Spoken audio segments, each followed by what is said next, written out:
আম ও শোনার পর আল্লাহ তাআলার ইরশাদ হচ্ছে, হে মুমিনগণ, তোমরা সালাত কায়েম করো। হে মুমিনগণ, তোমরা সালাত কায়েম করো এবং যাকাত দাও এবং রুকুকারীদের সাথে রুকু করো। নামাজ পড়া ও কায়েম করা এই দুটি শব্দ সাধারণ নজরে একই অর্থ বহন করে, তবে প্রকৃত অর্থে অনেকটা তফাৎ আছে। নামাজের ওয়াক্তের যে কোনো সময় যে কোনো আকারে নামাজ আদায় করাকে নামাজ পড়া বলে। এই মতো নামাজীদের শানে আল্লাহ তাআলা বলেছেন, ফাওয়াইলুল লিল মুসাল্লিন আল্লাযীনা হুম আন সালাতিহিম সাহুন।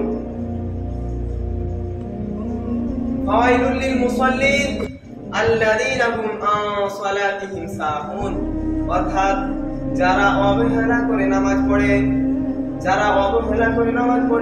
রুকু সিজদা ভালোভাবে করে না, কিংবা 2 ওয়াক্ত পড়ে এবং 3 ওয়াক্ত পড়ে না, এমন নামাজীদের জন্য ওয়াইল জাহান্নাম রয়েছে, যে জাহান্নাম থেকে ফেরেশতাগণ দিবারাত্রি শহর সবার পানা চাই।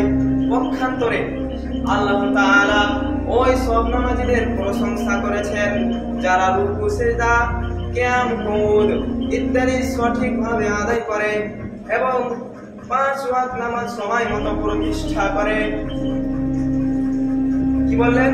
যারা রুকু সিজদা ভালোভাবে করে না, কিংবা 2 ওয়াক্ত পড়ে এবং 3 ওয়াক্ত পড়ে না, এর মতো নামাজ আল্লাহ তাআলা বলেছেন যে যারা রুকু সিজদা ভালোভাবে করে না, কিংবা 2 ওয়াক্ত পড়ে এবং 3 ওয়াক্ত পড়ে না, এমন নামাজীদের জন্য ওয়াইল জাহান্নাম রয়েছে, যে জাহান্নাম থেকে ফেরেশতাগণ দিবারাত্রি শত শহর সবার পানা চায়।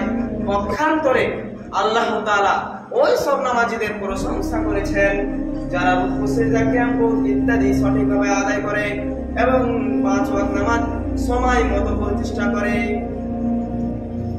আল্লাহ তাআলার ইরশাদ হচ্ছে, হুদাল্লিল মুত্তাকিন আল্লাযীনা ইউমিনুনা বিল গায়বি ওয়া ইউকিমুনাস সালাতা ওয়া মিম্মা রাযাকনাহুম ইউনফিকুন।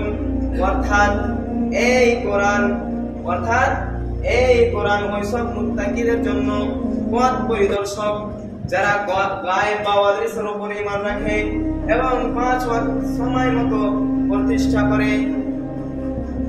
ইউকিমুনাস সালাতা শব্দটি সঠিকভাবে 5 ওয়াক্ত নামাজ পড়ার মতো অর্থ বহন করে।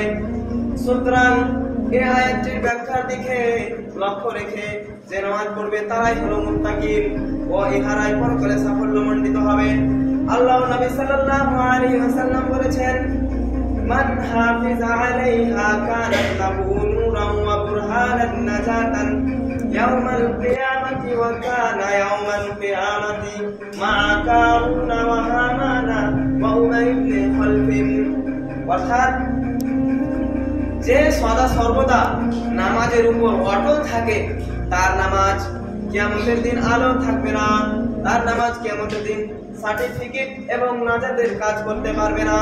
তখন তাকে কিয়ামতের মাঠে ফেরাউনের মন্ত্রী এবং খালেফের পুত্র উমাইর সাথে দাঁড়িয়ে থাকতে হবে। পরিশেষে তাদের সঙ্গেই দোজখে যাবে। অর্থাৎ যে সদা সর্বদা নামাজের প্রতি আলিহা দেখাবে তার নামাজে আলো থাকবে না ও তার নামাজ সার্টিফিকেট এবং নাজাতের কাজ করতে পারবে না। তখন তাকে কিয়ামতের মাঠে ফেরাউনের মন্ত্রী এবং খালিদের পুত্র উমাইরের সাথে দাঁড়িয়ে থাকতে হবে এবং পরিশেষে তাদের সঙ্গেই দোজখে যাবে।